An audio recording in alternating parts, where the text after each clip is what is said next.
پیشورزی پای خویش از دست داد، گوشه‌ای در کلبه‌اش حیران فتاد. کین چه تیری بود کآمد از قضا، وین چه کین ورزیده با ما بخت ما. پا برای کار کردن بایدم، این چنین بی پا چه کاری شایدم.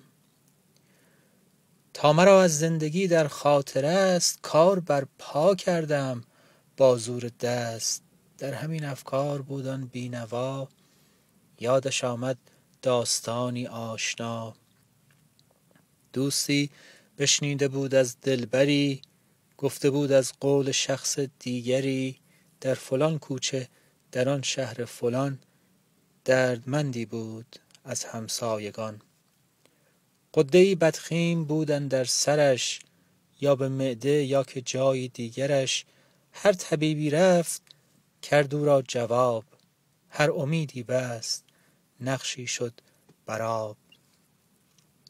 عاقبت گفتند 100 رکعت نماز، کرد نذر از بهر حق چاره ساز. چند روزی اشک و آه و التماس، کرد تا با ماورایش شد تماس.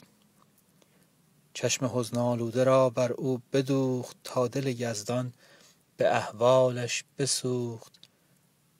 چون که رحمان کار خود آغاز کرد، اهرمن از جان او پرواز کرد. ناگهان برقی به چشمش شد پدید، کورسویی در شب دریا بدید. گفت ای سلطان هرچه ملک و جاه، ای که باشی بی پناهان را پناه. رحمتی کن درد من درمان شود، پای من در راه کسب نان شود.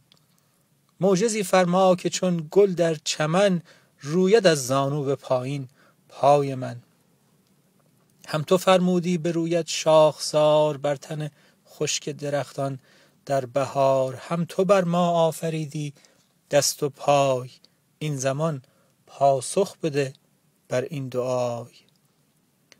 روز و شب پیوسته باشم در صیام، تا بگیرم حاجت از شاه کرام.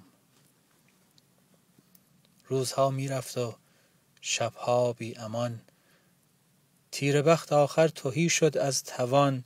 تا به حال بیهوشی در خواب دید، عاقلی فرزانه با مویی سپید. گفت آیا کام من آورده ای؟ پیر گفتا خواب باطل کرده ای. زان که پنداری شفا بخشد 1000، یک شفا نگرفتند از 100,000. هیچ بیماری نشد درمان از او، هیچ کاری نیست بر سامان از او. کو فقیری کو زکاتش داده است، کو اسیری کو نجاتش داده است.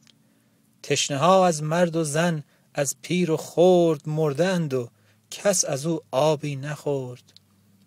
جنگ و قحطی سیل و بیماری و درد، شهرها کشتند و او کاری نکرد. روز خواب باورش بیدار شو، جهل را آماده پیکار شو. آن که خواهی پا برویاند تو را، می نروید جز به خاک جهل ما.